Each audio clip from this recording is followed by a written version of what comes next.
So this is Vamsidhar Velcheti. I'm a thoracic medical oncologist at the Cleveland Clinic, and I'm here to talk about MET in lung cancer.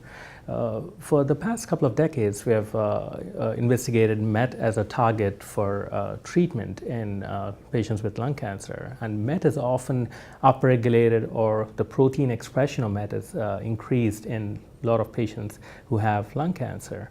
And we've had multiple clinical trials and studies looking at various drugs that inhibit MET in lung cancer, including crizotinib. We know crizotinib as an ALK inhibitor, but initially it was actually first developed as a MET inhibitor.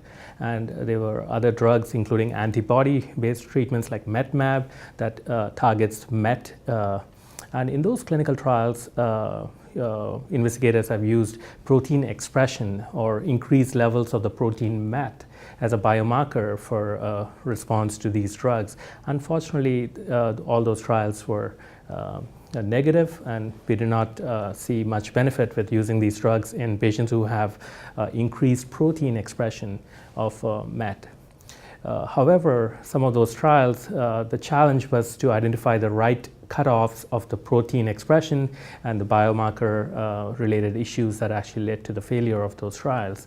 However, there are other mechanisms of upregulation of the MET pathway in lung cancer, and including MET amplifications and certain mutations in MET that activate the MET pathway, like exon 14 skipping mutations. And when you have these genetic or genomic alterations in the RET gene, that activates the MET pathway. And more recently, we have seen some interesting data using crizotinib, which is a small molecule inhibitor of MET tyrosine kinase. And crizotinib has a very strong MET activity. And in patients who have MET exon 14 skipping mutations, crizotinib appears to be a very actionable drug in those patients.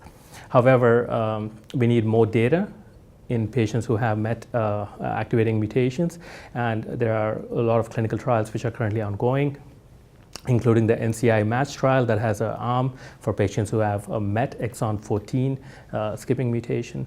So I highly encourage patients who have a MET exon 14 mutation to consider participating in some of these clinical trials to help our understanding of how those patients should be treated with a targeted therapy targeting MET. And there's a lot of promising new MET inhibitors in clinical development, and hopefully we'll see more positive news on that front.